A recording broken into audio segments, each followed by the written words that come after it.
Gap விட்டா engine start ஆகுறது கஷ்டமா இருக்குது.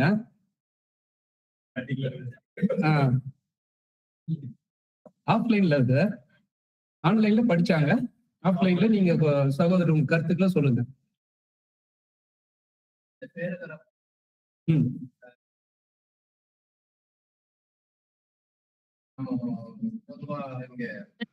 ஒரு நிமிஷம் பிரதர், அவர் பேசுறது கேட்க மாட்டேங்குது, மெதுவா கேக்குது. சரி சரி, கொஞ்சம் சவுண்டா பேசுங்க.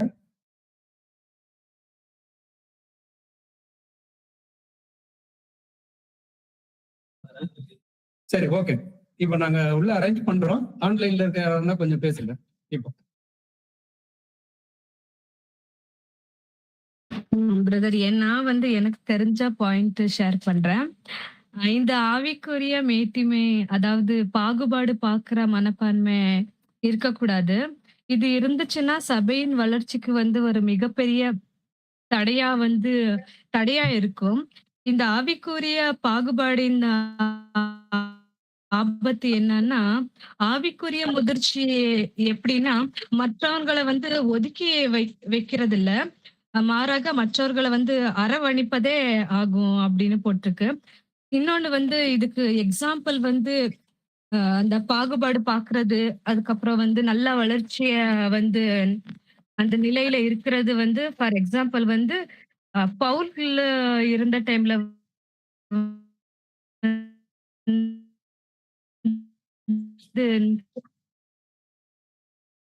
சிஸ்டர் கொஞ்சம் நெட்வொர்க் ப்ராப்ளம் நினைக்கிறேன். கடைசியா நீங்க சொன்னது கேட்கல. நீங்க அப்போல சேர்ந்தவங்க, நீங்க பவுல சேர்ந்தாங்கன்ற ஒரு கருத்து ஒண்ணு வைக்கலாம். இன்னொன்னு அந்த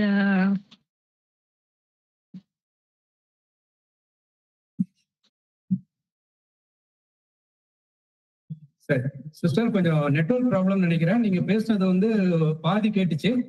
ஓகே ஃபைன், நீங்க சொல்ல வர்றது எங்களுக்கு புரியுது. இப்போ ஆஃப்லைன்ல சகோதரர் பேசுறீங்களா? கேட்கலீங்களா பிரதர்? கேக்குது சிஸ்டர். பரவாயில்ல, நீங்க சொன்ன கருத்து எனக்கு புரிஞ்சிச்சு.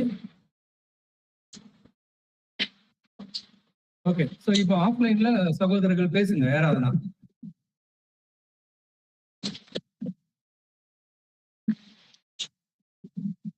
டைம் நமக்கு குறைவா இருக்கிறதுனால கொஞ்சம் சீக்கிரமா பேசுங்க. பேராகிராஃப்ல நான் என்னன்னா, எப்பவுமே இந்த சபையில கூட ஜெபிக்கிறோம்.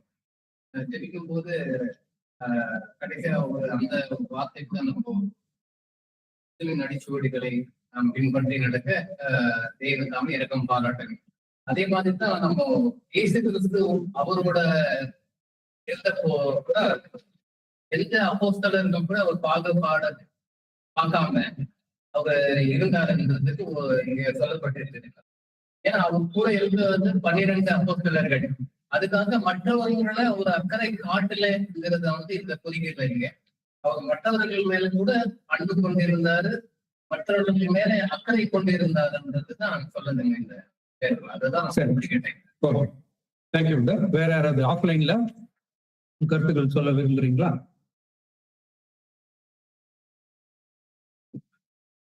சொல்லுங்க, அப்படியே சொல்லுங்க, கேட்க.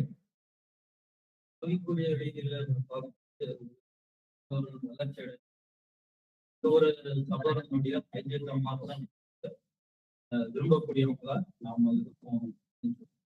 இப்போ இந்த மாதிரியான ஒரு ஐக்கியத்தை நம்ம புரிந்தோம்னாக்கா என்ன சொன்னா சகோதரத்துக்கு இது வெட்கம் அடைய வேண்டிய ஒரு விஷயம் இருக்கு.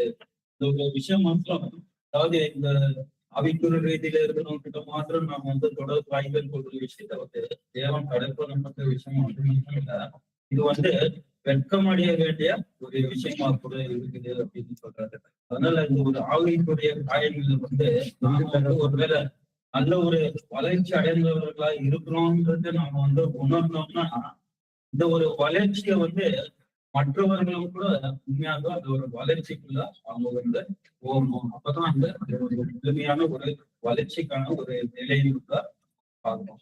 அது மட்டும் இல்ல, இது மற்ற சகோதரன் சகோதரிகள் பலவீனங்களா இருக்கிறவங்களுக்கு நாம அந்த உதவி புரிவதில் நாம ஒரு கலில் கூட, அதாவது சந்தோஷமா இல்லைன்னாக்கா நமது சொந்த நிலையானது ஒரு முழுமையற்ற குறையுடையதாக இருப்பதற்கு ஒரு அறிகுறியா கூட இருக்குது. அப்படின்னாக்கா பலவீனமான ஒரு சகோதரிக்கு நாம் வந்து அந்த ஒரு உதவிகளை செய்வதில் நாம் வந்து வீழ்ச்சி இல்லாததுல இருந்தோம்னாக்கா நம்முடைய சொந்த வளர்ச்சி வந்து ஒரு நிலையான ஒரு முழுமைக்குள்ள இது வந்து வரல, இது குறைபடாததாக இருப்பதற்கான ஒரு அறிகுறியா கூட இருக்குது அப்படின்றது கூட பார்க்கலாம். அதை எடுத்து சொல்லுவது இது வந்து அப்போ ஒருவேளை இந்த மாதிரியான ஒரு சில பேர் குற்றம் மாற்றம்னா ஆண்டவராகிய இயேசு கிறிஸ்து வந்து இந்த மாதிரியான நமக்கு பேதரு, யோவான், யாக்கோபு இவங்க கிட்ட மாற்றத்தை இயேசு கிறிஸ்து வந்து அந்த கடைசி நேரத்துல கூட அவங்க வந்து கொண்டு சென்று அந்த ஜெபம் கூட அவங்க செஞ்சிருக்காரு. அதனால சில பேர் என்ன நினைச்சாங்கன்னா இவங்க 3 பேரை மட்டும்தான் நம்முடைய ஆண்டவராகிய இயேசு கிறிஸ்து ரொம்ப அன்பு பண்ணாரு அப்படின்னு சொல்லிட்டு அவங்க நினைக்கலாம். ஆனா அது வந்து தவறான ஒரு காரியம். இவங்களை மாத்திரம் அவர் வந்து அன்பு பண்ணதில்லை, எல்லாருக்குமே அவர் வந்து என்ன பண்ணாருன்னா கண்டிப்பா வந்து அவர் வந்து அன்பு செய்தாரு, அன்பு செய்யாம இல்லை அப்படின்னு சொல்லிட்டு இது வந்து நம்ம சகோதர அனைவரிடத்திலும் கூட இதே ஒரு சிலர் வந்து அதிகமா வந்து இந்த ஒரு காரியங்களுக்கு ஈர்க்கப்படணும். சகோதர யாரும் வந்து அந்த ஒரு புறக்கணிக்க வேண்டாம்னு சொல்லிட்டு புறக்கணிக்க வேண்டும் என்று அவர்களுடைய விஷயத்துல வந்து இந்த மாதிரி ஸ்லாப்ஜைன்கள் விஷயத்துல அவர்கள் ஐக்கியத்தில் நம்ம வந்து விஷயத்துல இருக்கிறோம். நம்ம வந்து பழிகுற கூடாது என்று அர்த்தம் ஆகிறது இல்லை. அதே போல வந்து நாம வந்து ஒருவேளை மற்ற சகோதரன் வந்து புறக்கணிக்கிற காரியத்துல வந்து நாம வந்து அந்த மாதிரியே செய்யக்கூடாது. ஒருவேளை நம்ம வந்து அந்த மாதிரியை வந்து நம்ம செஞ்சோம்னா இது வந்து ஒரு தனி ஒரு அவங்க வந்து குரூப்பா தனித்தனியா ஒரு குழுக்களாக ஆகும் அப்படின்னு சொல்லிட்டு இந்த ஒரு எச்சரிக்கை சொல்றோம். அது மட்டும் இல்ல, இந்த ஒரு விஷயம் வந்து நம்ம செய்யக்கூடாது. தேவனுடைய ஜனங்க மத்தியில எந்த ஒரு தனி குரூப்பிசம் வந்து இருக்கக்கூடாது. சொல்லும்போது நீங்க எல்லாம் மத்தியில சொல்லும்போது 2:23 சொல்லும்போது நீங்க எல்லாரும் எப்படி இருக்கிறீங்கன்னா சகோதரர்களா இருக்கிறீங்க அப்படின்னு சொல்லிட்டு. சரி, ஓகே. ஆன்லைன்ல இருக்க சகோதரர்கள் சகோதரிகள் உங்களுக்கு ஒரு வாய்ப்பு. இந்த 2 பேராக்கு உங்களுடைய கருத்துக்கள் தானே இருக்குதுங்களா? ஆன்லைன்ல இருக்கிறவங்களா இருக்கிறீங்களா, தூங்கிட்டீங்களா? பிரதர், இதுல வந்து நான் வந்து புரிஞ்சுக்கிட்ட சொல்றது ஆவிக்குரிய வகுப்பார் என்று சொல்லப்படுது. நாமோ அப்படின்னா இது யாரை குறிக்குதுன்னா ஆவிக்குரிய வகுப்பார்னாக்கா அது சபையை தான் மெயினா வந்து குறிக்குது. இந்த சபைக்கு வாய்ப்பு உள்ளவங்க தான் அதிகமா வந்து ஆபத்து இருக்குது வந்து பிரதர் விளக்குறாரு. எப்படின்னாக்கா நான் வந்து எனக்கு தேவன் வந்து ஒரு வாய்ப்பு கொடுத்துட்டாரு, மத்த என் கூட இருக்கிற குடும்பம் ஆகட்டும் இல்ல அடுத்த உலக ஜனங்களோ உலக கிரைஸ்தவர்களோ அவங்களுக்கு அந்த வாய்ப்பு இல்லை, நான் வந்து அந்த வாய்ப்புகளை வந்துட்டேன் அப்படின்னு நம்ம மனசுக்குள்ள நம்ம நினைக்கும் போது நம்ம அதுல இருந்து நம்ம பின்னாடி போறோம் அப்படின்னு பிரதர் சொல்றாரு. அப்புறமேட்டுக்கு இதுபடி சொல்லும் போது ಉತ್ತಮ ಬೆಳವಣಿಗೆ ಅಂತ ತಲುಪಿದ್ದೇವೆ ಎಂದು ನಾವು ಪರಿಗಣಿಸೋದಕ್ಕೆ ಮಾತ್ರ ನಾವು ಫೆಲೋಶಿಪ್ ಮಾಡಲು ಬಯಸುತ್ತೇವೆ. அப்படின்னாக்கா எப்போ நான் வந்து ஆவிக்குரிய வகுப்பார வந்துட்டேன், இப்போ நான் வந்து இப்போ ஒரு பேசிக் கிளாஸ் வச்சுங்களா, இல்ல ஒருத்தருக்கு சிம்பிளா ஒரு சத்தியத்தை சொல்லணும், அவங்களுக்கு சொல்றதுக்கு அவங்க கூட பேச மாட்டோம். ஏன்னாக்கா நம்ம சொல்றது அவங்களுக்கு புரியுதோ இல்லையன்றதோட தேவன் அவங்களை அழைக்கல, தேவன் நமக்கு வந்து இந்த வாய்ப்பு கொடுத்துக்கிறாரு அப்ப நம்ம அவங்க கூட தள்ளி தூரம் இருக்கிறது கூட இது வாய்ப்பா இது இருக்குது, இது வந்து நமக்கு வெக்கமான விஷயமா இருக்குதுன்றாரு பிரதரு. அதோட கூட புதுசா நம்ம சபைக்குள்ள யாருன்னா சத்தியத்தை கேட்க வந்தாங்கனாக்கா அவங்கள கூட நம்ம எப்படி நம்ம நடந்துக்கிறோமோ அது கூட நம்மளுக்கு இது வந்து பெருமை வந்து காண்பிக்குது. இதான் நம்ம பிரதர் நான் புரிஞ்சுக்கிட்டேன் பிரதர். சரி, ஓகே, தேங்க்யூ. வேற ஆன்லைன்ல வேற யாருக்காவது ஏதாவது பேசுற கருத்துக்கள் சொல்றதுக்கு இருக்குதுங்களா? நான் புரிஞ்சுக்கிட்ட விஷயம் ஷேர் பண்றது இதுல இப்போ பாத்தீங்கன்னா இயேசு கிறிஸ்து வந்து அப்போஸ்தலர்கள்ல நிறைய பேரை வந்து அன்பாய் கவனிச்சு கொண்டாரு. ஒரு சிலவங்க கிட்ட இல்ல அப்படிங்கிற மாதிரி இல்ல, எல்லாரிடத்திலும் அவர் வந்துட்டு அன்பு வந்து செய்தார் அப்படிங்கிற மாதிரிதான் பாக்குறோம். ஒரு விஷயம் எடுத்துக்கிட்டோம்னா கூட இப்போ அந்த யூதாஸ் காரியத் கூட விஷயத்துல கூட அவரை வந்து திருத்துறதுக்கு அவரை வந்து அந்த உணர்த்துதலுக்குள்ள கொண்டு வர்றதுக்கு இயேசு கிறிஸ்து பலமுறை வந்து முயற்சித்ததா கூட நம்ம பார்க்கிறோம் பிரதர். ஏன்னா அவர் தான் காட்டிக் கொடுக்க போகிறார் அப்படின்னு. ஆனா தேர்ந்தெடுக்கும் போது அந்த 12 சீஷர்கள்ல யாரு காட்டிக் கொடுக்க போறாங்க நம்மள அப்படிங்கிற விஷயம் இயேசு கிறிஸ்துவுக்கு தெரிஞ்சிருக்காது. ஆனா செலக்ட் பண்ணும்போது எல்லாரையுமே தன்னுடைய அந்த 12 பேரையுமே தன்னுடைய சொந்த சரீரத்துக்குள் அவர் அங்கங்களா இவங்க இருக்க போறாங்க அப்படிங்கிற மாதிரி தான் செலக்ட் பண்ணியிருக்காரு. அப்ப எல்லார்கிட்டயும் அந்த அன்ப வந்து இயேசு கிறிஸ்து காட்டியிருக்காரு அந்த இடத்துல அப்படிங்கிறத நம்ம புரிஞ்சு கொள்ளலாம் பிரதர். ஏன்னா ஒவ்வொருத்தவங்களையும் தேவன் தேவன் எனக்கு கொடுத்த நபர்கள் அப்படின்னு தான் வந்து வசனத்துல கூட குறிப்பிடுறதா நம்ம பாக்குறோம். தேவன் எனக்கு கொடுத்தவர்கள் அப்படின்னு தான் இயேசு கிறிஸ்துவே சொல்றாரு. அப்படிங்கும்போது அன்பு இல்லாம அந்த காரியத்தை இயேசு கிறிஸ்து பண்ணியிருக்க முடியாது. சோ அப்படி ஒரு 12 சீஷர்களையும் அவருக்கு பார்த்துதான் அவரு செலக்ட் பண்றாரு. அதுக்கப்புறம் கூட அவருக்கு தெரிய வருது. சில சமயங்கள்ல பேதுருவ கூட கடிஞ்சு கொள்றதா நம்ம பாக்குறோம். அதே மாதிரி யூதாஸ் காரியத் கூட நீ என் தாளந்துல கையிடுறவன் தான் எனக்கு காட்டி கொடுக்க போறேன். ஒவ்வொரு விஷயமும் இயேசு கிறிஸ்துவுக்கு தெரிய வருது. அவர் பண்ற செயல்கள் மூலமா இவர் தான் நம்மள காட்டி கொடுக்க போகிறார் அப்படிங்கிற விஷயம் வந்து இயேசு கிறிஸ்துவுக்கு தெரிய வருது. அந்த சூழ்நிலையில கூட அவர் வந்து அவர் அவாய்ட் பண்ணல. முடிஞ்ச அளவுக்கு அவரு விட்டு போயிடக்கூடாது அப்படிங்கிற மாதிரி அவரை வந்து கூட்டி சேர்க்கணுங்கிற மாதிரிதான் ஒவ்வொரு முறையும் உணர்த்துறாரு. அவரு நானா அப்படின்னு கேக்குறப்ப கூட ஆமா நீ போய் உன்னுடைய வேலையை செய்ய அப்படின்னு கூட நம்ம அந்த இடத்துல சொல்றாருங்கிறத நம்ம பாக்குறோம். சோ அந்த கடைசி தருவாயில கூட அவர்கிட்ட நீ இந்த விஷயத்த பண்ணிடக்கூடாது. யூதாஸ் காரியத்தை வந்து அந்த மரணத்துக்குள்ள அவர் போயிடக்கூடாது அப்படிங்கிறத வந்து என்ன விஷயம் காட்டுதுன்னா அவர் மேல அவ்வளவு அந்த கால்களை கழுவுறதாக இருக்கட்டும், எந்த ஒருத்தராலையும் அது ஒரு விஷயம் பண்ணவே முடியாது பிரதர், அன்பு இல்லைன்னா. அததான் வந்து நமக்கு கூட அது உணர்த்துதலா இருக்கு. நம்மளும் எல்லா சகோதரிகள் மத்தியில நம்ம வந்து அவர்களை வந்து ஒரு பாகுபாடோட பார்க்காம அவங்களும் ஒரு நம்ம குறைவான வளர்ச்சியில இருக்கிறோம், அவங்க நமக்கு ஒரு வளர்ச்சி நிலையை கொடுக்குறாங்க அப்படிங்கும்போது அதை அன்பா ஏற்றுக்கொள்ளவும் நமக்கு தெரியணும். அதே நேரம் நம்ம வளர்ச்சி நிலைக்கு அவங்கள கொண்டு வரவும்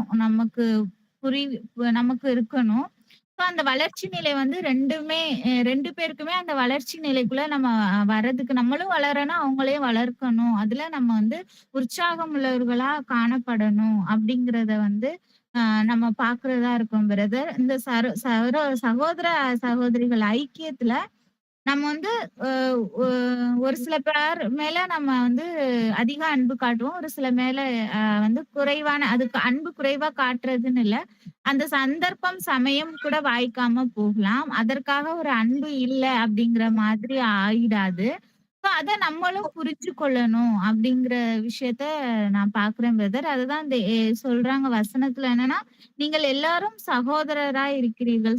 நம்ம எல்லாமே இயேசு கிறிஸ்துவினுடைய உடல் அங்கங்களா இருக்கும். ஒரு அங்கத்தை விட இன்னொரு அங்கம் வந்து ரொம்ப ஸ்பெஷலா இருக்கு, இல்ல இது குறைவா இருக்கு அப்படிங்கிற மாதிரி அவயவங்களுக்குள்ள எந்த ஒரு பாகுபாடும் இல்லை. எல்லா அவயவங்களுமே அதன் வேலையை பண்ணணும், முக்கியமான ஒரு பங்கை வந்து வகிக்கிறதா பாக்குறோம் பிரதர். இது நான் புரிஞ்சுக்கிட்ட விஷயம். Okay sister. சரி, இப்போ ஆஃப்லைன்ல சகோதரர் ஆமோஸ் சொல்லுங்க.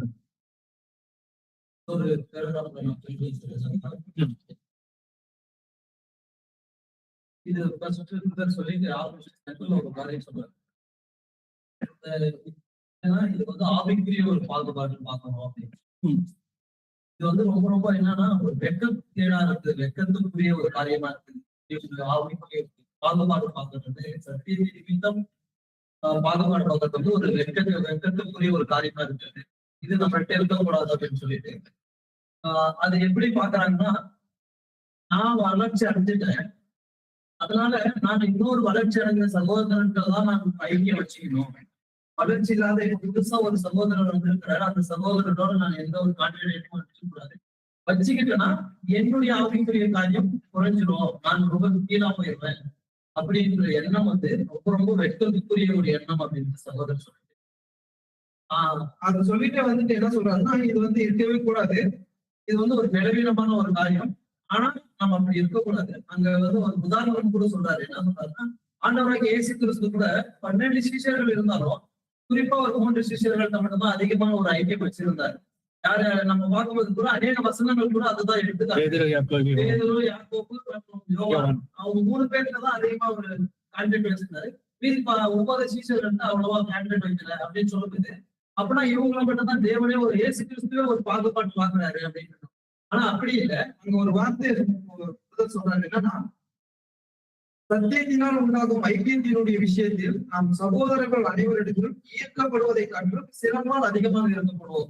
இல்லைன்னா இந்த சத்தியத்தின் நிமித்தம் அதிகமா ஏதோ ஒரு சகோதரர்கிட்ட நம்ம கொஞ்சம் வேற ஒரு சகோதரர் பார்க்கலாம். இவர் ஏன் நம்மகிட்ட எல்லாம் பேச மாட்டாரா அந்த சகோதரர். ஏன்னா அது வேற தன்னுடைய பேக்ரவுண்ட் நிமித்தமா அவர் போய் பழகிக்க மாட்டாரு. சத்தியத்தின் நிமித்தமா அவர் ஈர்க்கப்பட்டிருப்பாரு. அதனாலதான் அந்த ஒரு அன்பு, அந்த அன்பு எல்லாருமேலையும் அந்த அன்பு இருக்கு. ஆனா இங்க வந்து சத்தியத்தின் நிமித்தம் ஒரு ஐக்கியம் இருக்கும். அதுதான் இயேசு கிறிஸ்து அந்த நேரத்துல அதான் பண்ணாரு. நாமளும் அதான் பண்ணுவோம். அதுக்கிட்ட இந்த சகோதரனுக்கு வந்து நம்ம எதுவுமே செய்ய புதுசா வந்திருக்கிறாருன்னா அவருக்கு ஐக்கியம் வச்சுக்கூடாது அப்படின்னு ஐக்கியம் வச்சிருக்கணும். அவருக்கு தேவையான எனக்கு எவ்வளவு தேவை கொடுத்திருக்கிறாரோ அந்த நாலேஜ, அந்த நாலேஜை நான் ஷேர் பண்ணணும். அதுதான் நம்மளுடைய ஒரு கடமை. ஏன்னா நம்ம எல்லாருமே சகோதரர்களா இருக்கும் போது இந்த சகோதரன் எனக்கு மட்டும் நான் கிடைச்சா இந்த சத்தியம் எனக்கு மட்டும். ஏன்னா இப்போ இந்த சத்தியத்தை நாம் எடுத்துக்கொண்டோம்னா எனக்கு சொன்ன சகோதரன் அவன் எனக்கு மட்டும் போதும்னு நினைச்சிருந்தாருன்னா அந்த சத்தியம் எனக்கு கிடைச்சிருக்காது. அது எல்லாருக்குமே கிடைக்கணும்ன்ற ஒரு எண்ணம் இருக்கும்போதுதான் நான் அதை பெற்றுக்கொண்டேன். அதே எண்ணம் உடையவனாய் நான் இலவசமாய் பெற்றதை இலவசமாய் கொடுக்கவும் நான் தயாரா இருக்கேன். Thank you super. வேற ஆஃப்லைன்ல வேற யாராவது?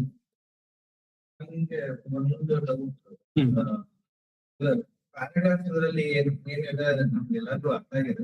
ಏನಂದ್ರೆ ಈ ಒಂದು ಸ್ಪಿರಿಚುವಲ್ ಕ್ಲಾಸ್ ಡಿಸ್ಟಿಂಕ್ಷನ್ ಬಂದ್ಬಿಟ್ಟು ಏನಕ್ಕೆ ಅದು ನಮ್ಮೆಲ್ಲರಲ್ಲೂ ಇದೆ ಅಂದ್ರೆ ಅದೇ ಕ್ವೆಶನ್ ಮಾಡ್ತಾ ಇದ್ದಾರೆ. ಇವಾಗ ಯಾರೇ ನಾನ್ ಚಿಕ್ಕವನಿರ್ಬೇಕಾದ್ರೆ ಅಮ್ಮ ಬಂದ್ಬಿಟ್ಟು ನೀನು ಓದ್ಬೇಕಾಯ್ತು, ಸ್ಕೂಲ್ಗೆ ಹೋದ್ರೆ ನೀನ್ ಯಾವಾಗ್ಲೂ ಇವ್ರ ಜೊತೆನೆ ಇರು, ಓದೋರ್ ಜೊತೆನೆ ಇರು, ಅವಾಗ್ಲೇನೆ ನೀನು ಚೆನ್ನಾಗಿ ಓದ್ತೀಯ. ಅದೊಂದು ಹ್ಯಾಬಿಟ್. ಅದು ಎಲ್ಲೋದ್ರೂ ಎಲ್ಲಾರು ಅದನ್ನೇ ಹೇಳೋದು. ಇವಾಗ ಒಂದು ಕಾಮನ್ ಫೇಸ್ ಏನ್ ಹೇಳ್ತಾರೆ ಅಂದ್ರೆ ವರ್ಲ್ಡ್ ಅಲ್ಲಿ show me your friends I will tell about you. So ಆ ಒಂದು ಇದ್ರಲ್ಲೇನೆ ಕಾನ್ಸೆಪ್ಟ್ ಅಲ್ಲಿ ನಾವು ಬೆಳೆದು ಇವಾಗ ಟ್ರೂತ್ಗಳು ಬಂದಾಗ ಆ ಒಂದು ಆಟೋಮ್ಯಾಟಿಕ್ ಆಗಿ ಬಂದ್ಬಿಡುತ್ತೆ ಸಬ್ ಕಾನ್ಶಿಯಸ್ ಇದ್ರಲ್ಲೇನೆ. ಅದಕ್ಕೇನೆ ಅವ್ರ ಬ್ರದರ್ ಬಂದ್ಬಿಟ್ಟು ಇನ್ನೂ ಸ್ಟ್ರೆಸ್ ಮಾಡ್ತಾರೆ. We have to question our self, we have to think what we are doing. ಇವಾಗ ಬ್ರದರ್ ಬಂದ್ಬಿಟ್ಟು ಚೆನ್ನಾಗಿ ಓದಿರೋರು ಬ್ರದರ್ಸ್ ಜೊತೆ ಇರ್ಬಾರ್ದು ಅಂತ ಹೇಳ್ತಾರೆ. ಅವ್ರ ಜೊತೆ ಫೆಲೋಶಿಪ್ ಇಟ್ಕೊಳ್ಳಿ, ಆದ್ರೆ ಆ ಒಂದು ಫೆಲೋಶಿಪ್ ಅಲ್ಲಿ ಬರೋ ಫ್ರೂಟ್ಸ್ ನ ಬಂದ್ಬಿಟ್ಟು ನೀವು ಬೇರೆಯವ್ರಿಗೂ ಕೊಡ್ಬೇಕು. ಸೊ ಆ ಇಗ್ನೋರ್ ಮಾಡಬಾರ್ದು ಅಷ್ಟೇ.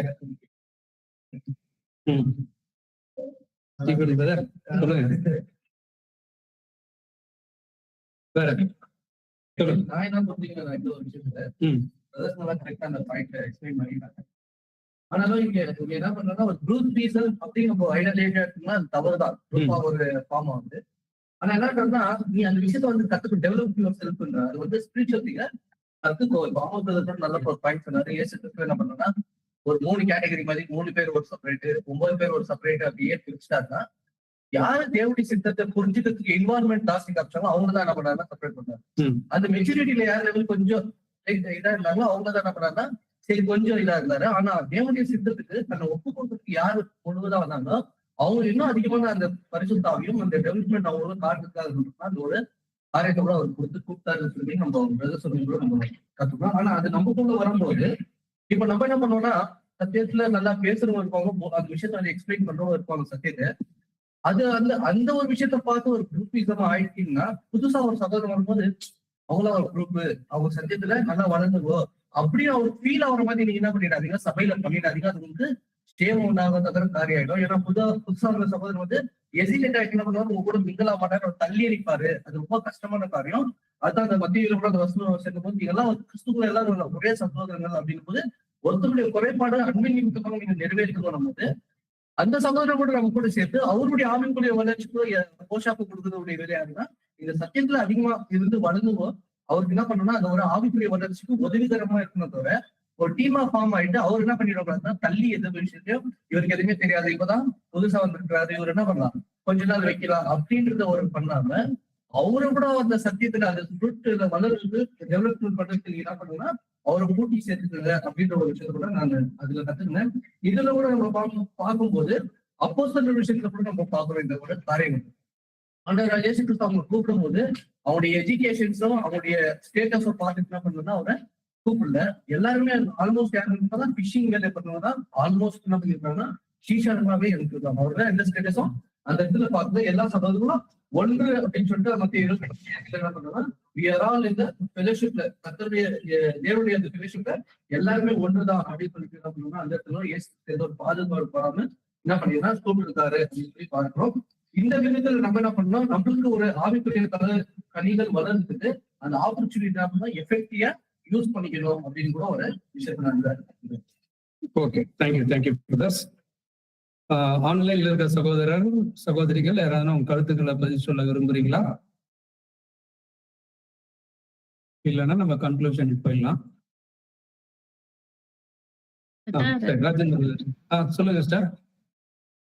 நல்லா வளர்ச்சி அடைஞ்சவங்க வந்து சில பிரதர்ஸ்ட மட்டும்தான் பேசுவாங்க. அது இல்லாம புதுசா வந்தவங்கள்ட்டயும் நம்ம பேசணும். சில தவறுகள் செய்யக்கூட வாய்ப்பு இருக்கு நல்லா வளர்ந்த சகோதரர்களுக்கு. ஆனா புதிதாய் வந்திருக்க பிரதர்ஸ் வந்து அந்த என்னடா இவங்க இப்படி தவறு செய்யறாங்கன்னு சபையை விட்டு விலகி போறதுக்கு கூட ஒரு காரணமா இருக்கு. அதனால நம்ம வளர்ந்துட்டோம், நம்ம இந்த தவறுக்குள்ள போலாம் அப்படின்ற பெருமை நம்மளுக்குள்ளேயே இருக்கும். சில இடங்கள்ல நம்மளுக்கு தெரியாது. ஆனா வந்து அந்த நல்ல வளர்ச்சி அடைந்தவங்க, முதிர்ச்சி அடைந்தவங்க நல்லா எல்லா ஈக்குவாலிட்டி காட்டணும். பிரதர்ஸ்கள் புதுசா வந்தவங்கள இன்னும் ஊக்கப்படுத்தி அவங்களுக்கு இன்னமான அதிகம். ஏன்னா அவங்க வந்து மனுஷரை பார்ப்பாங்க, தேவனை பார்க்க. நம்ம வளர்ச்சி அடைந்தவங்க வந்து தேவனை பார்க்கணும், தேவனை பார்த்து நம்ம வந்து ஈக்குவாலிட்டி காட்டணும். அந்த மாதிரி இருக்கணும் பிரதர். இதுதான் வந்து அந்த பேராகிராஃப்ல நான் புரிஞ்சுக்கிட்டது பிரதர். Okay thank you. ராஜேந்திரன் சொல்லுங்க.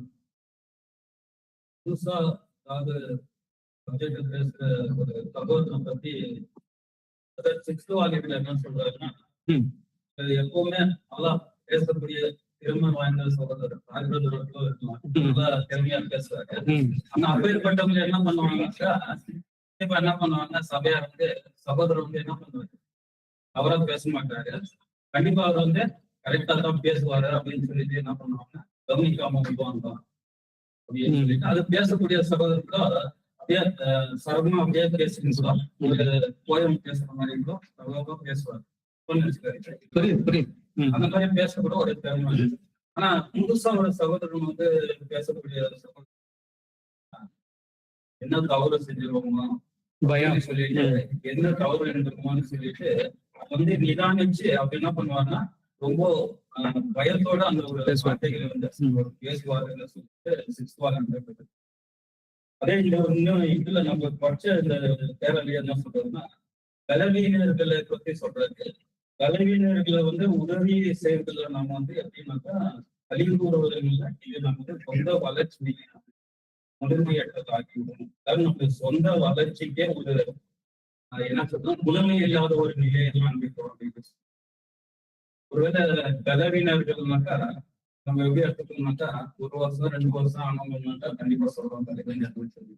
ஒரு காலகட்டம் 3 வருஷம் 4 வருஷம் 5 வருஷம் 10 வருஷம் ஆயிட்டு கூட நான் பலவீனன்னு சொல்லிட்டு இருந்தாக்கா கண்டிப்பா இதெல்லாம் எப்படின்னாக்கா ஒரு பூரணமற்ற ஒரு மனிதனுடைய ஒரு வளர்ச்சிக்கு வந்து ஒரு அடையாள ஒரு விஷயமா கூட இருக்கு.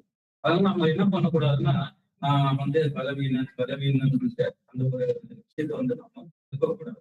அதாவது எவ்வளவு விஷயம் நம்ம எப்படி விஷயம் நடக்குது, எவ்வளவு பெரிய ஸ்டடி நடக்குது, பிராக்டிக்கலா சொல்றேன் தானே, எவ்வளவு நினைச்சுக்காங்க பெரிய ஸ்டடி நடக்குது. பிராக்டிக்கலா பேசுறதுக்கு தான் நம்ம உட்காந்துருக்கோம். விஷயங்கள் நம்ம என்னன்னாக்கா இது வந்து எல்லாத்தையுமே வந்து ஒரு பாயிண்டா பார்த்துட்டு போயிடக்கூடாது. கண்டிப்பா இது வந்து ஒவ்வொருத்தோட நம்ம ஆவிக்குரிய வாழ்க்கையில வந்து இதெல்லாம் நம்ம நடக்க கூடாதுன்றதுக்காக ஒரு எச்சரிப்பா தான் இதெல்லாம். அப்போ இந்த மாதிரி இருக்கும்போது இந்த ஒரு பலவீனம் சொல்லிட்டு அந்த ஒரு நம்மளே என்ன இதான ஒரு அந்த நல்லா படிக்கிறாங்க, நல்லா இது பண்றாங்க. கண்டிப்பா அந்த மாதிரி அப்படின்னு நீங்க நினைச்சுக்கிட்டீங்க. ஏன்னா தேவன் வந்து ஒவ்வொருத்தருக்குமே அந்த எல்லைக்கு நம்ம வந்து அந்த தேவனோட உடன்படிக்கை செஞ்சோமா அந்த ஒரு ஆவியர் வந்து ஸ்பிரிட்டை வந்து நம்ம அதான் இந்த ஜெனிப்பிக்கப்படுறதுல கூட நம்ம பார்க்கும்போது அந்த ஒரு ஜெனிப்பிக்கப்பட்ட நிலையானது வந்து அந்த கரு வந்து ஒரு உயிரோட்டத்தோட போகும். அதாவது அது ஒரு உயிர் உள்ளதா, அது வந்து அந்த ஜெனிப்பிக்கப்பட்ட நிலையில இருந்து அபிஷேக ஒரு நிலைக்குள்ளாத அது கடந்து செல்லணும். ஆனா என்ன பண்ணிடுவாங்க, நம்ம அந்த ஒரு ஜெனிப்பிக்கப்பட்ட நிலையிலே இருக்கும்போது அது உயிரோடு இருக்குதா செத்து போச்சான்னு கூட நமக்கு தெரியாம அதே ஒரு நிலையில இருக்கும்போது கண்டிப்பா இந்த ஒரு பலவீனங்கள் வந்து நமக்கு தான் வருது. அப்படி ஆகுது காரணம் என்னன்னாக்கா நம்ம வந்து இந்த ஒரு ஆவிக்குற வளர்ச்சிக்கான சரியான ஒரு அதுக்கு தேவையான என்ன ஒரு போஷாக்கு என்பது சத்திய வசனங்கள், வார்த்தைகள், வசனங்கள் கொடுக்கப்பட்டிருக்கிற இந்த ஒரு பெரிய ஸ்டடியில கூட அதெல்லாம் வந்து நம்ம வந்து நிதானிச்சு என்ன பண்றோம்னா படிக்காததுனால என்னன்னாக்கா கண்டிப்பா இது ஒரு பலவீனமான காரியங்களுக்குள்ள நம்மள நாம மட்டம் தட்டிக்கினேன் போறதுனால இது கூட என்னன்னாக்கா ஆகிக்கிற ரீதியில கண்டிப்பா இதில் வந்து பெருமையில ரொம்ப பெரிய பெருமையா இருக்கும். இது போய் முடியும். Thank you brother. நல்ல ஒரு பாயிண்ட். சொல்லுங்க. பலவீனம் வந்து நம்ம பைபிள்ல பார்க்கும்போது ஏன்னா இப்போ அப்போஸ்தலர் எல்லாருமே பெந்தகோஸ்து நாளுக்கு அப்புறம் எல்லாரும் வளர்ச்சி அடைச்சு போயிட்டு அப்பதான் 12வது அப்போஸ்தலரா அப்போஸ்தலர் பவுல் வந்ததுக்கு அந்த நாட்கள்ல பர்னபா அவரை வந்து கூட கூட்டே போயிருக்கோம். ஏன்னா புதுசா வந்து சொல்றதுனாச்சு அவரை ஏன் நம்ம கூட்டு போகணும்னு அவர் நினைக்கல. அவரு கூட கொண்டு எல்லாத்தையும் அவருக்கு கற்றுத்தர அளவுக்கு அவர் வளர்ச்சி அடைஞ்சார். பர்னபா தான் வந்து அப்போஸ்தலர் பவுல முதல்ல கூட்டிட்டு போறாரு. இன்னும் உள்ள போகுது அப்புறம் வளர்ந்துடுறாரு. அப்போஸ்தலர் பவுல் நல்லா வளர்ந்துடுறாரு. 11 அப்போஸ்தலர் இருக்கும். இவர் புதுசா வந்தாரு, இவர் வார்த்தையெல்லாம் நம்ம கேட்கணும் அப்படின்றத புறக்கணிக்கலாம். அவருடைய வார்த்தைக்கு அங்க எல்லாரும் மதிப்பு கொடுத்து அது ஒரு வளர்ச்சிக்குள்ள அதே மாதிரி அவர்கிட்ட அந்த அப்போஸ்தலர் பவுல்கிட்ட இருந்த அந்த வளர்ச்சி நம்மள்ட்ட நம்ம காணணும். ஏன்னா நாம இப்போ சத்தியத்திற்குள்ள வந்திருக்கோம், அந்த ஆர்வம் இருக்கும். பிரதர் சொல்லவே அந்த ஒரு கரு எனக்குள்ள வந்துருச்சு. அந்த கருவை வளர்க்கறதுக்கு தேவையான ஒரு விருப்பம் இருக்கணும். என்கிட்ட ஒரு தாய் சொல்லும்போது அந்த கரு துடிக்கும் போது அது அவ்வளவு சந்தோஷமா இருக்கும். அதே போல நம்மளுக்குள்ள இருக்கிற அந்த புது சிருஷ்டிய வளர்க்கறதுக்கு தேவையான ஒன்றையும் அந்த வாக்குத்தத்தங்களை நம்ம அதிகமா அது பெற்றுக்கொள்றதுக்கு வாஞ்சை இருக்கும் போதுதான் நம்ம இன்னமும் வளர முடியும். இப்போ அந்த சகோதரனோட மட்டும்தான் ஐக்கியம் வச்சு பேசுறாருன்னா அந்த வாஞ்சை அவர்கள்ட்ட இருக்குது, அதனால பேசுறாங்க. என்கிட்ட ஏன் பேசுறேன்னா என்கிட்ட வாஞ்சை குறைவா இருக்குது. அந்த வாஞ்சையை நானும் போய் அந்த சகோதரனோட இணையணும் அப்படின்ற எண்ணத்தோட நம்ம செய்யும்போது அது வந்து வளர்ச்சி கூட இருக்கும். இல்ல அந்த சகோதரர் வந்து அதிகமா சத்திங்கிற மட்டும்தான் பேசுறாரு என்றால் எண்ணம் நமக்குள்ள வந்துடும். ஏன்னா இப்போ அந்த சகோதரன் வளர்ந்திருக்கிற சகோதரன் எல்லா சகோதரனுமே அந்த சத்தியம் போகணுன்ற எண்ணம் இருக்கணும்.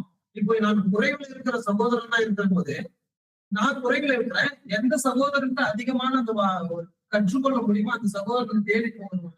வாஞ்சையும் விருப்பமும் அதிகமா இருக்கும் போது ஏன்னா நான் இப்ப இல்ல நான் போக மாட்டேன், அந்த சகோதரன் மட்டும் தான் பேசுவாரு அப்படின்ற எண்ணம் எனக்குள்ள வச்சுன்னா அதுவும் ஒரு பெருமைக்குள்ள போற ஒரு காரியம் தான். ஏன்னா அந்த சகோதரன் மட்டும் தான் பேசிக்கிறாங்க, நம்மள்கிட்ட பேச மாட்டாங்க அப்படின்ற ஒரு காரியம் இருக்குது. எனக்குள்ள அந்த ஒரு பெருமையும் ஒரு ஆர்வம் இருக்கு. அதனால அப்படி நம்ம குறைந்து எனக்குள்ள எதுவுமே எனக்கு தெரியலன்ற எண்ணம் நமக்கு வராம பரிசுத்தாவி தேவன் எல்லாருக்குமே கொடுத்திருக்கிறாரு. அதை எல்லாரோடும் அந்த வந்து என்னன்னா ஒரு வசனம் கூட சொல்ல முடியும். அது ஆவி உள்ளவர்கள்னாலதான் அது தெரிஞ்சுக்க முடியும். அப்படின்னா நம்ம எல்லா சகோதரர்களோட நம்ம அதிகமான வாஞ்சை அந்த தேடுகிற வாஞ்சை இருக்கும் போது நம்ம இன்னும் அதிகமா வளரும். ஓகே சரி, இந்த பாயிண்ட்டுக்கு எதனா கன்க்ளூஷன் போயிடலாமா, இல்ல வேற எதனா இருக்குதுங்களா? சரி, கன்க்ளூஷன் போயிடலாம். சரி, சகோதரர்கள் வந்து ஏற்கனவே எல்லா இதையும் என்ன பண்ணிட்டீங்க அப்படின்னா கவர் பண்ணிட்டீங்க. முக்கியமா வந்து அந்த ஸ்பிரிச்சுவல் கிளாஸ் டிஸ்டிங்ஷன் அப்படின்றது வந்து நம்ம எக்லீசியால அந்த நிலைமை என்ன பண்ணக்கூடாது அப்படின்னு உருவாக்கக்கூடாது. உதாரணத்திற்கு நம்ம மத்தியிலே வந்து ஒரு வேறு பிடிக்கப்பட்ட அதாவது நல்ல ஒரு குரூப் ஆஃப் பீப்புள இவங்க வந்து இல்ல படிக்கவே மாட்டாங்க, பிரெண்ட் ஸ்டடினா கலந்து கொள்ள மாட்டாங்க, அடுத்தது எந்த ஒரு எக்லீசியா வார நடுவில் இருக்கிற மீட்டிங்ஸ் என்ன பண்ண மாட்டாங்க, கலந்து கொள்ள மாட்டாங்க அப்படின்ற ஒரு குரூப். அது இயல்பா இருக்குது. ஆனா இப்ப என்ன பிரச்சனை அப்படின்னா அப்படி இருப்பாங்க. இப்போ ஒரு உதாரணத்துக்கு ஒரு 5 விரல் எடுத்தீங்கன்னா 5 விரலுமே எப்படி இல்ல ஈக்குவலா இல்ல. அப்படின்னா கண்டிப்பா வந்து எக்லீசியால வந்து விதவிதமான ஜனங்கள் இருப்பாங்க. ஏன்னா இப்படி இருக்கிறதுனாலதான் அழைப்பே வந்து எப்படி போகுது அப்படின்னா சபை, திரள் கூட்டம், 2ஆம் மரணம். அப்படின்னா அவங்க 3 பேருமே எங்கதான் இருப்பாங்க? எக்லீசியால தான் இருப்பாங்க. அப்ப எக்லீசியாலே வந்து நல்லா ஸ்பிரிச்சுவலா ஜீலா இருக்கக்கூடிய சகோதரர்களும் இருப்பாங்க. அதுக்கப்புறம் வந்து நெக்ஸ்ட் ஒரு குரூப் ஆஃப் பீப்புள் இருப்பாங்க. எப்படி இருப்பாங்க அப்படின்னா சில நேரம் பயங்கர ஜீலா இருப்பாங்க, சில நேரம் சீசனுக்கு என்ன ஆயிடுவாங்க, மாறிடுவாங்க. சம்மர் சீசன் ஆச்சுன்னா ஒரு மாதிரி, வின்டர் சீசன் ஆச்சுன்னா அதுதான் திரள் கூட்ட நிலைமை. ஒரு மெமோரியல் வந்துருச்சு அப்படின்னா ஒரு ஒரு இது மெமோரியல் போனதுக்கு அப்புறம் வேற ஒரு நிலைமை. அப்ப இன்னொரு குரூப் பாத்தீங்க அப்படின்னா கம்ப்ளீட்டா வந்து ஒரு என்ன சொல்லலாம் அப்படின்னா ஒரு பேரளவுக்கு முன்னாடி என்ன பண்ணிட்டு இருப்பாரு அப்படின்னா ஒரு வேற சர்ச்சுக்கு போயிருப்பாரு. ஆனா இப்போ பாத்தீங்க அப்படின்னா பைபிள் ஸ்டூடெண்ட் சர்ச்சுக்கு ஒரு வளர்த்தானே வெளிய, மற்றபடி கேரக்டர் வைஸ்லயோ இல்ல நாலேஜுக்கோ எந்த ஒரு இதுவுமே ஆகாது இருக்காது. இல்லைன்னா இன்னும் சொல்ல போனா நல்லா ஒரு டைம் இருந்திருப்பாரு, இல்லைன்னா அப்படியே என்ன ஆயிடுவாரு, டவுன் ஆயிடும். அப்ப இந்த மாதிரிப்பட்ட கிளாஸ் பீப்புளும் இருப்பாங்க. ஸோ இதான் வந்து ரியாலிட்டி. ஸ்பிரிச்சுவல் கிளாஸ் டிஸ்டிங்ஷன்ன்றது வந்து இப்படித்தான் இருக்கும். பட் இங்க என்ன ப்ராப்ளம் அப்படின்னா இப்போ முதல்ல இருக்கக்கூடிய அந்த ஒரு ஜீலா இருக்கக்கூடிய அந்த சகோதரரு என்ன பண்ணக்கூடாது அப்படின்னா இந்த கடைசியில ஒருத்தர் இருக்கிறார் பார்த்தீங்களா, அவரை வந்து இக்னோர் பண்ணக்கூடாது. இக்னோர்னா என்ன அப்படின்னா இப்போ எக்லீசியால வந்திருக்கிறாரு, நான் கை கொடுக்க மாட்டேன், நான் அவர்கிட்ட பேச மாட்டேன் அப்படின்ட்டு இந்த நல்லா வளர்ந்திருக்கிற சகோதரரு அந்த கடைசியா ஒரு கொஞ்சம் மோசமா ஒரு அப்படியே ஒரு டிஃப்ரெண்டா இருக்கிறாருன்னு வச்சுங்களேன், அந்த சகோதரர் என்ன பண்ணக்கூடாது அப்படின்னு இக்னோர் பண்ண முடிஞ்ச அளவுக்கு என்ன செய்யணும் அப்படின்னா அவருக்கு இவரால என்ன ஸ்பிரிச்சுவலா அவருக்கு உள்ள என்ன செலுத்த முடியுமோ, அதாவது அவர் இப்போ வந்து எல்லா மீட்டிங்ஸ்லயும் நீங்க பார்க்க முடியாது. நான் பிராக்டிக்கலாவே பேசுறேன், நீங்க பிராக்டிக்கலா பேசணும்னு சொன்னதுனால இப்ப அவரை என்ன பண்ண முடியாது அப்படின்னா அவருன்றது தப்பா எடுத்துக்கங்க, சகோதரனோ சகோதரியோ எல்லா மீட்டிங்ஸ்லயும் என்ன பண்ண முடியாது, பார்க்க முடியாது. அப்ப என்ன பண்ணணும் அப்படின்னா பார்க்கும் பொழுது இல்ல வாய்ப்பு கிடைக்கும் பொழுது அவங்களை என்ன பண்ணணும் அப்படின்னா என்ன இது அப்படின்றத என்ன பண்ணணும் அப்படின்னா இவரு தன்னுக்குள்ள இருக்கக்கூடிய அந்த ஜீல் ஏதோ ஒண்ணு என்ன பண்ணலாம் அப்படின்னா அவருக்குள்ள என்ன பண்ணலாம் அப்படின்னா செலுத்தலாம். அது அவர்கிட்ட பேசுறதா இருக்கட்டு, இல்ல அவரை வந்து ஏதோ ஒரு சில விஷயங்கள்ல விசாரிக்கிற விதத்துல என்ன பண்ணலாம் அப்படின்னா பேசலாம். பட் இப்ப இவங்க 2 பேருமே எக்ஸ்ட்ரீம் கேஸ்ல இருக்கிறாங்க. இவர் எப்படி இருக்கிறாரு அப்படின்னா ஸ்பிரிச்சுவலா நல்ல ஒரு ஹை மைண்டடா இருக்கிறாரு, அவர் வந்து ஸ்பிரிச்சுவலா லோ மைண்டடா இருக்கிறாரு. இப்ப இவங்க 2 பேரும் என்ன பண்ண முடியாது அப்படின்னா டிராவல் பண்ண முடியாது. டிராவல் பண்ண முடியாதுன்னா என்ன டிராவல் பண்ண முடியாது, இந்த இந்த ஒரு ஃபெலோஷிப்ப என்ன பண்ண முடியாது அப்படின்னா தொடர்ந்து அப்படியே. ஆனா என்ன பண்ணலாம் அப்படின்னா எப்பப்பெல்லாம் வந்து உதாரணத்துக்கு என்ன சொல்லுவார் அப்படின்னா சகோதரரு, நீங்க இப்போ ஹோலியில இருக்கிறீங்க, ஒருத்தர் வந்து ஹோலியை விட்டு வெளியில போய் நிக்கிறாரு. இப்போ வெளியில போய் நிக்கிறவரை நீங்க இப்ப என்ன பண்ணலாம், எப்படி கூப்பிடுவீங்க, எப்படி கூப்பிடுவீங்க நீங்க? உங்களுக்கு ஒரு லிமிட் இருக்குது. எந்த லிமிட் அப்படின்னா அந்த வெயில நீங்க தாண்ட முடியாது, அவ்வளவுதான். அந்த அந்த லிமிட்டுக்குள்ள இருந்துகிட்டு உங்களால என்ன செய்ய முடியுமோ செய்யணும். பட் நீங்க வெளியில போயிட்டீங்கன்னா உங்களுடைய கான்சென்ட்ரேஷன், உங்களுடைய ஜீல இழக்கிறதுக்கு வாய்ப்பு இருக்கு. உதாரணத்திற்கு அப்போஸ்தல் இயேசு கிறிஸ்து யூடாஸ வந்து என்ன பண்றாரு அப்படின்னா நேசிக்கிறார், இல்லைன்னு சொல்லல. பட் அவர் கூடயே டிராவல் பண்றாருங்களா, அவர் கூட என்ன அப்படின்னா அவர் ஏறெடுக்கக்கூடிய ஒவ்வொரு பிளான்ஸுக்கும் வந்து அவர் ஒத்து போறாருங்களா? ஜூடாஸ் இன்னும் நல்லா பண்ணுங்க, சூப்பர், இன்னும் கொஞ்சம் நல்லா திட்டி வச்சுங்க, காசுக்குள்ள வச்சுங்க, இல்ல. அப்படின்னா எந்த விதத்துல நம்ம அவரை ஆதாயப்படுத்த முடியும், அதுதான் இங்க சொல்றாரு பிரதர். நீங்க இக்னோர் பண்ணிடாதீங்க. இக்னோர்னா கம்ப்ளீட்டா அவரே வெறுத்து இது பண்ணிடாதீங்க. பட் ஃபெலோஷிப்ல வைங்க. ட்ரூத்ல நீங்க என்ன பண்ணுங்க அப்படின்னா இன் யுவர் ட்ரூத் அசோசியேஷன் ட்ரூத்னு வந்துடும் பொழுது உங்களுடைய ஜீல, உங்களுடைய ஃபெலோஷிப்பை நீங்க என்ன பண்ணிடாதீங்க, இழந்துடாதீங்க. வீக்கான சகோதரரை நீங்க ஆதாயப்படுத்துறேன் அப்படின்னு சொல்லி என்ன பண்ணிடாதீங்க, இழந்துடாதீங்க. பட் முடிஞ்ச அளவுக்கு அவங்களுடைய நீங்க என்ன பண்ணணும் அப்படின்னா, உங்களுடைய ரிலேஷன்ஷிப்பை நீங்க என்ன பண்ணணும், வச்சுக்கணும், இக்னோர் பண்ண கூடாது. முடிஞ்ச அளவுக்கு அவங்களை என்ன பண்ணணும், ஆதாயப்படுத்தணும். இன்னொரு விஷயம் என்ன அப்படின்னா, இங்க அப்போஸ்தல் 3 பேர்கிட்ட இயேசு கிறிஸ்து என்ன பண்றாங்க அப்படின்னா, செப்பரேட்டர் அன்பு. மறுரூப மலை கூட்டிட்டு போனா 12 பேரை கூட்டிட்டு போல, அங்க எத்தனை பேரு, 3 பேரு. அதுக்கப்புறம் வந்து அந்த பந்தி இருக்கும் பொழுது எல்லாரும் 9 பேரும் வாங்க என் மேல வந்து சாஞ்சிங்கன்னு என்ன பண்ணல, சொல்ல. எத்தனை பேர் தான் சாஞ்சாங்க, ஒரே ஒருத்தர். அப்ப ஏன் இந்த மாதிரி ஒரு பாகுபாடு? இது வந்து ஸ்பிரிச்சுவல் கிளாஸ் டிஸ்டிங்ஷன் இல்லைங்களா? இப்ப இதை எப்படி புரிஞ்சுக்கலாம்? அந்த கெஸ்தமனை தோட்டத்துல கூட 3 பேர் செப்பரேட், 9 பேர் வெளியில. ஏன்? அப்போ இது ஸ்பிரிச்சுவல் டிஸ்டிங்ஷன் இல்லைங்களா?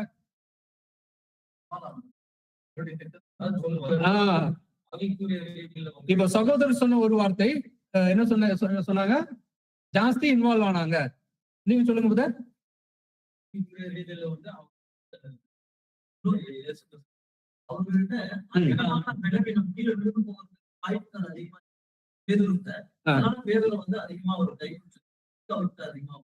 சரி, அதனால வந்து அதிகமாக நேசித்தார். சரி, ஓகே, பார்க்கலாம். 3 இது வேற.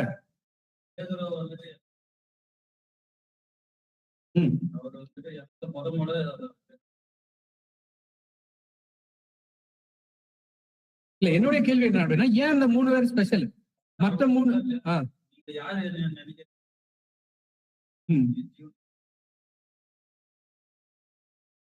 என்ன பண்றாருன்னா, இவர் மூலமா ஏதாவது வந்து தேவன் பேசுவாரா அப்படின்னு இவரு கூட வெளிப்படுத்துவாரு. சரி, இப்ப பாருங்க, இயேசு கிறிஸ்துக்கு அநேக சீஷர்கள் இருந்தாங்க, 70க்கு மேல சீஷர்கள் இருந்தாங்க. பட் அப்போஸ்தலர்களாக எத்தனை பேர் தான் வராங்க?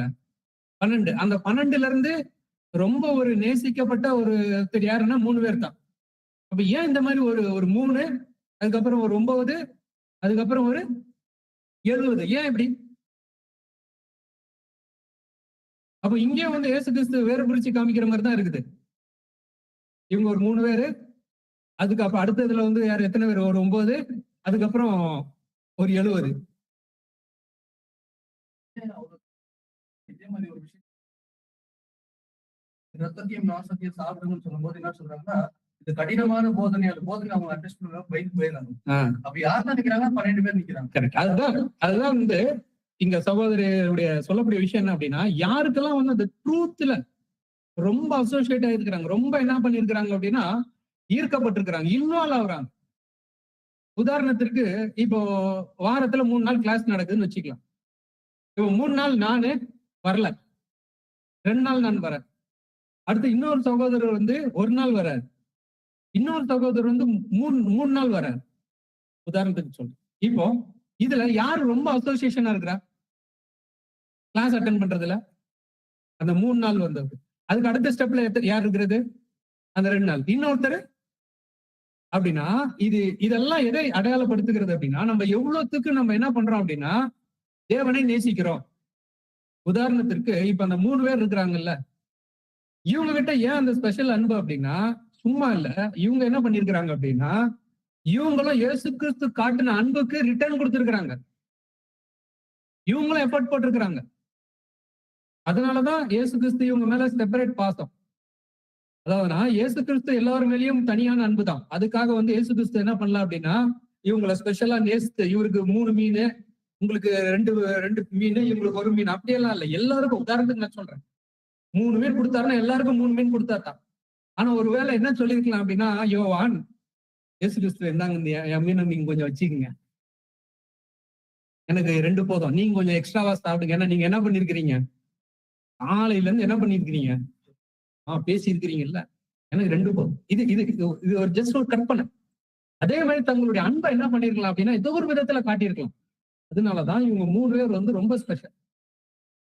அடுத்தது இந்த 9 பேர் வந்து அந்த அளவுக்கு இயேசு கிறிஸ்து என்ன பண்ணல அப்படின்னா, அந்த ரெஸ்பான்ஸ் கொடுத்திருக்கிறாங்க, இல்லைன்னு சொல்ல, யாரை விட அதிகமா கொடுத்திருக்கிறாங்க.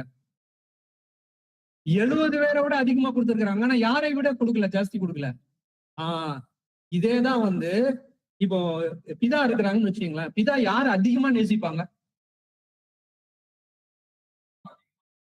யாரு அவருடைய அன்புக்கு அதிகமா ரிட்டர்ன் கொடுக்குறாங்களோ அவங்களுக்கு தான் அன்பு. இப்போ பிதா எல்லாரையும் இந்த பூமியில இருக்கிற எல்லாரையும் நேசிக்கிறாங்க, இல்லைன்னு சொல்லல. ஆனா ஏன் லேக் அண்ட் 44 ஸ்பெஷலா? அவங்கதான் என்ன பண்றாங்க அப்படின்னா திரும்ப கொடுக்குறாங்க, திரும்ப செலுத்துறாங்க. ஆனா ஏன் இப்போ இதே கூட்டத்துலதான் யார் இருக்கிறது? திரள் கூட்டம் கூட இருக்கிறாங்க. ஆனா திரள் கூட்டம் என்ன பண்றது இல்ல, அந்த அளவுக்கு என்ன பண்றது இல்லைன்னா திரும்ப கொடுக்கல, கொடுக்குறாங்க. ஆனா கொடுக்க வேண்டிய நேரத்துல என்ன பண்றது இல்ல, கொடுக்குறது. அப்ப எந்த அளவுக்கு நம்ம வந்து இன்வால்வ்மெண்ட் காமிக்கிறோமோ, எந்த அளவுக்கு நம்ம வந்து நம்மள வந்து தேவனுடைய விஷயங்கள்ல வந்து அதிகமா ஈடுபடுத்திக் கொள்றோமோ, அந்த அளவுக்கு தான் ஃபெலோஷிப் என்ன ஆகும், வளரும். உதாரணத்துக்கு இப்ப நான் வந்து ராஜேந்திரன் பதரை வந்து வாரத்துல 7 நாளும் பாக்குறேன், 7 நாள் பாக்குறேன், அவர் கூட 7 நாள் பழகுறேன். அப்ப என்னுடைய ஃபெலோஷிப் எப்படி இருக்கும் அவரு கூட? ஓகே. இதே நான் வந்து ரமேஷ் பதரை வாரத்துல ஒரே ஒரு நாள் தான் பாக்குறேன். இப்ப என்னுடைய ஃபெலோஷிப் அவர் கூட எப்படி இருக்கும்? அதே தான். ஆனா நான் என்ன பண்ணக்கூடாது அப்படின்னா அவரை இக்னோர் பண்ணக்கூடாது. இவர் வாரத்துல ஒரு நாள் தான் இவரை பாக்குறேன், இவர்கிட்ட போய் ஏன் பேசணும் அப்படின்ட்டு நான் என்ன பண்ணக்கூடாது, அவரை இக்னோர் பண்ணக்கூடாது. சோ அப்போ நான் பார்க்கும் பொழுது எப்பெல்லாம் வாய்ப்பு கிடைக்குதோ அவருடைய நலனை நான் என்ன பண்ணணும், விசாரிக்கணும். அடுத்தது அவருடைய காரியங்கள் ஏதாவதுனா என்னால பூர்த்தி செய்ய முடியும் அப்படின்னா ஸ்பிரிச்சுவலா நான் என்ன பண்ணணும், அவருக்கு ஹெல்ப் பண்ணணும்.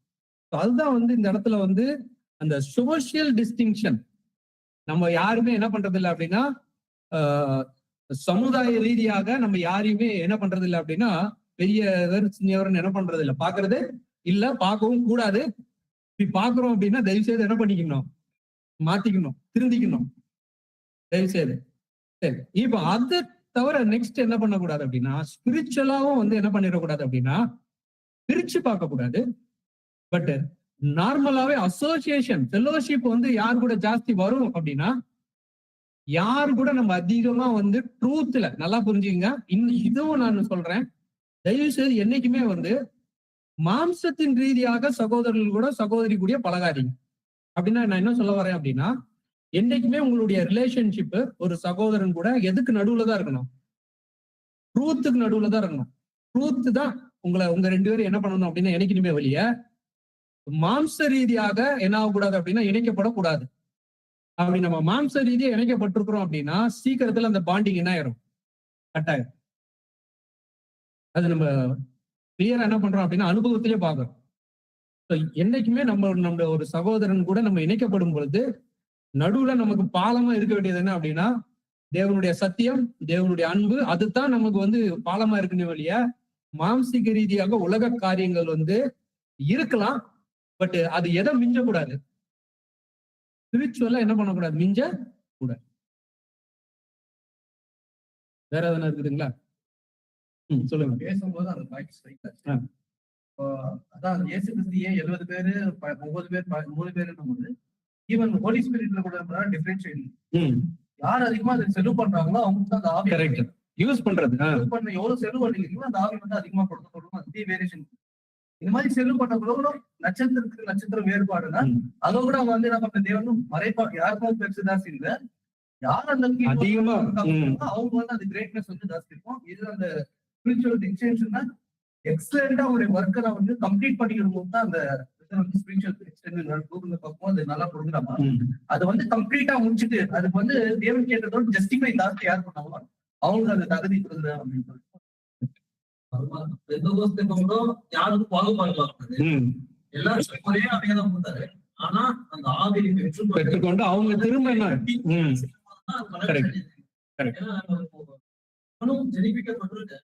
ஜெனிப்பிக்கப்பட்டு பரிசுத்தாவை பெற்று கருவை எனக்குள்ள இருக்கு. அந்த கருவை வளர்க்கறது என்னுடைய என்கிட்ட இருக்கு. அதை வளர்க்கணும்னா அதற்கு ஏற்று போஷாக்கு போடணும், போட்டாதான் அந்த கரு வளரும். அப்படின்னா வளர்றதுக்கு போஷாக்காக நான் சம்பாதிக்கிறேன், வேலை செய்யணும்.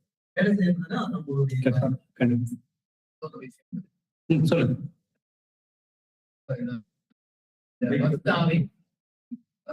வந்து யாருக்கிட்ட இருக்குதோ இது அதிகமா கொடுக்கப்படும், இல்லாதவங்க இருக்கிறது.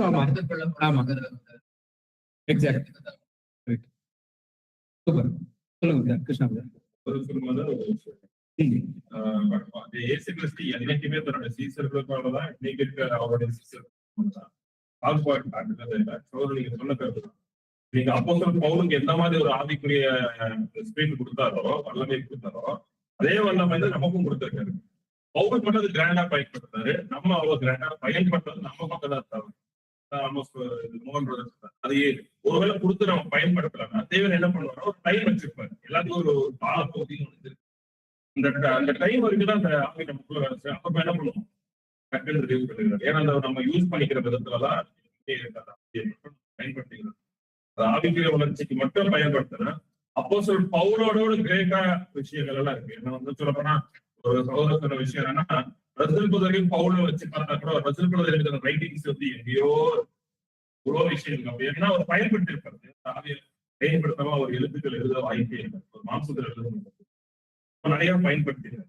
அப்புறம் பவுல் குறைஞ்சு பயன்படுத்திட்டாரா இல்ல, அன்னைக்கு இருக்கிற வெளிச்சத்துக்கு அவர் கிராண்டா பயன்படுத்தி, இன்னைக்கு இருக்கிற வெளிச்சத்துக்கு இவர் பயன்படுத்தி. இப்போ நமக்கும் அவ்வளவுதான். இப்போ கொடுக்கப்பட்ட ஆவியை நம்ம சரியா அதை செய்து நம்ம வாழ்க்கையில பயன்படுத்திருக்கா கண்டிப்பா. என்னைக்கு அந்த ஆவியை பயன்படுத்தி மாம்சத்துக்குரிய விருப்பங்களை நிறைவேற்ற ஆரம்பிச்சிடும். சப்ஜெக்ட் பேசணும், இந்த மாதிரி எண்ணங்கள் கூட நம்ம வச்சுட்டு அது ஒரு குரூப் சொல்லணும். போய் வளரணும், மற்றவர்களும் வளரணும். இதுதான் ஒரு பிரதான ஒரு கொள்கையாவே இருக்கு. இன்னொரு விஷயம் சொல்றாரு, 19வது காலத்துல இருந்து ஒருத்தர் வந்து வெளியே வந்து எப்படி போகிறது சொல்லும் போது கூட நீங்க சொன்னா பயன்படுத்தாங்க. சொல்லும் போது கூட என்ன சொல்றாருன்னா, ஒருத்தர் வந்து ஆவிக்குரிய நிலையில இருந்துட்டு அவர் வந்து உலக மார்க்கத்துல கடந்து போனாங்கன்னா அவருக்கு வந்து நீங்க என்ன பண்ணீங்கன்னா ஒரு தடவை அதோட என்ன பண்ணாங்கன்னா ஏன்னா அப்போஸ்தலன் பவுல் எச்சரிக்கிறாரு, இருக்கிற நீ வந்து என்ன பண்ணு இல்லாத படிக்கு எச்சரிக்கையா இருக்கு அப்படின்னு. இப்ப நம்ம வந்து தொடர்ந்து அவங்க கிட்ட அது பொருள்கள் எது பண்ணும்போது நம்முடைய நிலை கூட அந்த தடுமாறு நிலைக்குள்ள போகும் அப்படின்னு சொல்லிருக்கா. கண்டிப்பா. அதே போல ஒருத்தருக்கு வந்து ஒரு உலகத்தார இதுல வந்து நம்ம மாச பிரகாரமான அவங்களுக்கு வந்து ஒரு சகோதரனா சகோதரியா ஒரு சகோதரன் சகோதரி ஐக்கியம் முக்கியமாக என்னன்னா கண்டிப்பா அது வந்து ரொம்ப சீக்கிரத்துல ஒரு பிளவுக்குள்ள கொண்டு போடும். சொல்றது எப்படின்னாக்கா, நீங்க வந்து என்ன பண்ணா ஆவிக்குரிய காரியங்களை இணைக்கப்பட்டவங்களா இருப்போம். இப்படி இருப்பீங்கன்னாக்கா என்ன ஆகுனாக்கா என்னைக்குமே அது வந்து ஒரு முடிவுக்குள்ள போகாது. அதனால என்ன பண்ணா ஆவிக்குரிய ரீதியில சத்தியத்தை பற்றி இந்த மாதிரி விசுவாசங்களை இந்த மாதிரி வார்த்தைகளை பேசும்போது என்னன்னாக்கா தொடர்ந்து இது வந்து என்ன பண்ணாக்கா அந்த பசுத்தாவனுடைய வளர்ச்சிகளை கூட மேன்மேலும் நமக்கு அது இருக்கக்கூடிய, அதாவது இணைக்கக்கூடிய ஒரு அப்போஸ்தலர் பவுல் என்ன சொல்றாரு அப்படின்னா, இனி நான் ஒருவரையும் மாம்சத்தின்படி அறியேன் அப்படின்னா, ஒன்ஸ் நம்ம கிரைஸ்டுக்குள்ள வந்தாச்சு அப்படின்னா இனிமேல் எல்லாமே வந்து நமக்கு எதுக்கு சென்டரா வச்சுதான் நம்ம பண்ணணும் அப்படின்னா, அந்த சத்தியம் இதா இயேசு கிறிஸ்து புது சிருஷ்டி அப்படின்ற போது அங்க அந்த மாம்சத்தினுடைய விஷயங்களை வந்து ரெண்டாவது பட்சமா தான் என்ன பண்ணணும் அப்படின்னா வைக்கணும். இல்லைன்னா அதை மோஸ்ட்லி என்ன பண்ணக்கூடாதுன்னா வைக்கிறதுக்கு தவிர்க்கணும்.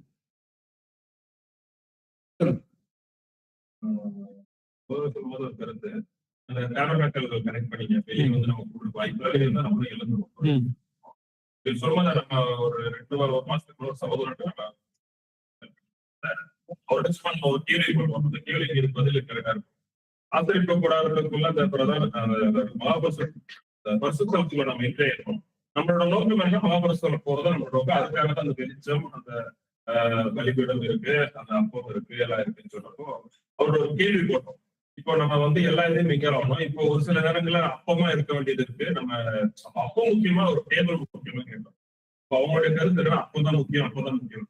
டேபிள் இல்லாம அப்பத்தை எங்க வைக்கிறது நான் கேட்பேன். டேபிள் இல்லாம அப்பத்தை எங்க வைக்கிறதுன்னா இதுவே புதுசா இருக்கேன். ஏன்னா நம்ம அந்த விளக்கு கேண்டில் ஸ்டிக்ல போய் நம்ம எதுக்கு அதில் ஐடென்டிஃபை பண்ணாது. ஏன்னா என்ன வந்து தேவனோட ஆவியை குறித்து வெளிச்சம் அது ஒரு கண்ணோட்டத்துல இருக்கு. பட் இந்த இடத்துல அந்த அப்பம் எது முக்கியம் எது முக்கியம் எல்லாருமே அப்பம் சொன்னாங்க, ஒருத்தரும் டேபிள் சொல்ல. நம்ம ரசல் சொன்ன ஒரு விஷயம் இருந்துச்சு, நம்ம டேபிளும் சில நேரங்கள் இருக்க வேண்டியதா இருக்கு. டேபிள் இல்லாம அப்பத்தை எங்க தேடி கேட்கிறாங்க. பொம்மை இருக்கணும், சில இடத்துல டேபிள் இருக்கணும். அது இது கனெக்ட் பண்ணி நம்ம பார்க்கணும். சில நேரங்கள்ல சில பேருக்கு நம்ம டேபிளாவே இருக்கணும், சில நேரங்கள் நம்ம அப்பமாவும் இருக்க வேண்டியது. சர்வீஸும் பண்ணணும், சர்வீஸும் வாங்கணும். 2 விஷயமே நம்ம பண்ணிக்கலாம். டேபிள்னு சொல்லும்போது அது என்ன சொன்னாங்க, நம்ம அந்த டேபிள்ல உட்காந்து சாப்பிடுற ஒரு காலம் இருக்கும். இன்னொன்னு வந்து டேபிளா இருந்து அது வந்து இன்னும் ஆழமா உள்ள போய் பார்த்தா எல்லா இடத்துல நம்ம நிறைய இருக்கு டேபிளா தான் இருக்கு. அதான் ransom இருக்கு. ஓகே சரி, க்ளோஸ் பண்ணிடலாங்களா? டைம் 11 o'clock ஆகுது. வேற பாயிண்ட்ஸ் இல்லை அப்படின்னா க்ளோஸ் பண்ணிடலாம். ஆன்லைன்ல ஒரே ஒரு சகோதரர்களுக்கு கடைசி வாய்ப்பு. ஏதாவது பேச விரும்புறீங்களா?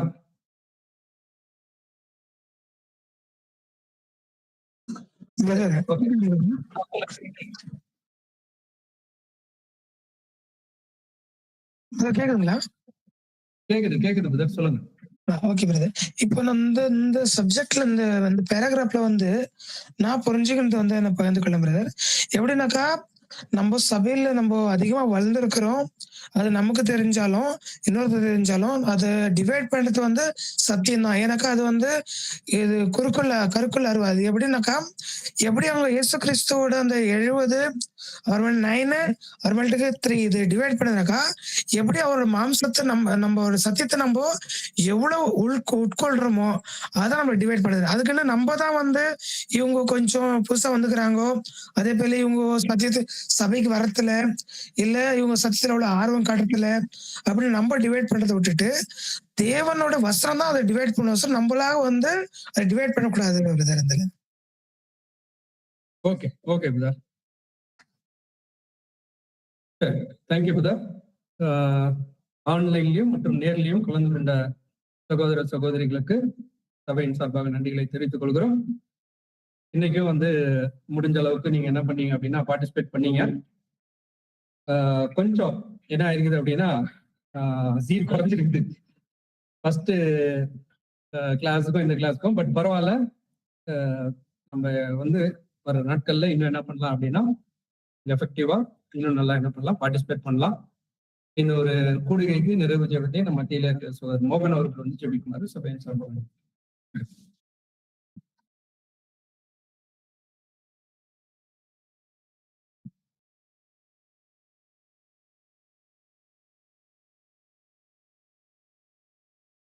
ஜெபம் செய்வோம். மகா உன்னதங்களை வீற்றிருக்கும் எங்கள் பரம தகப்பனே, அப்பா, இந்த நாளை கூட ஆசீர்வதித்து இந்த சபை கூடுதலாய் சகோதர சகோதரர்களை ஒன்றிணைத்து இந்த வேத பாட ரகசியத்தையும் இன்னும் அநேக விஷயங்களை நாங்கள் தெரிந்து கொள்ள இரக்கம் பாராட்டினதற்காக எங்கள் நாதரும் இரட்சகரும் மீட்பரும் ஆண்டவராகிய இயேசு கிறிஸ்துவின் மூலம் ஒருவருக்காக எண்ணில் அடங்கா நன்றிகளையும் தூத்திரங்களும் ஈரருக்கின் தகப்பனே, அப்பா, இந்த கூடுதலில் பங்கு கொண்டவர்களை அப்பா ஒவ்வொருவரையும் ஆசீர்வதித்து இன்னும் வரப்போகிற நாட்டில் அநேக விஷயங்களை தெரிந்து கொண்டு அப்பா ஒரு அடிச்சுவடுகளை பின்பற்றி நடக்க தேவன் தாமே கிருபை பாராட்ட வேண்டும். இதை நடத்தி கொடுத்த சகோதரர்கள் கூட கருத்தில் ஒப்புக் கொடுக்கிறேன் அப்பா. அவர்களை கூட அப்பா சரீர வளத்தையும் ஆவிக்குரிய ஜீவத்தின் பலத்தை தந்தி இன்னும் வரப்போகிற நாட்டில் அநேகருக்கு பிரயோஜனமான பாத்திரையா வழி நடத்த கெஞ்சி கொண்டாடுகிறேன் அப்பா. இந்த சிறிய மனத்தாழ்மையான விண்ணப்பத்தை பாதம் பணிந்து சமர்ப்பித்து மீண்டுமாக நன்றி ஸ்தோத்திரங்கள் ஒருவருக்காக உங்கள் நாதராட்சி ஆண்டவராக இயேசு கிறிஸ்துவின் எடுக்கிறேன். ஜெபம் கேட உங்கள் ஜீவன் உள்ள நல்ல பிதாவே, ஆமென்.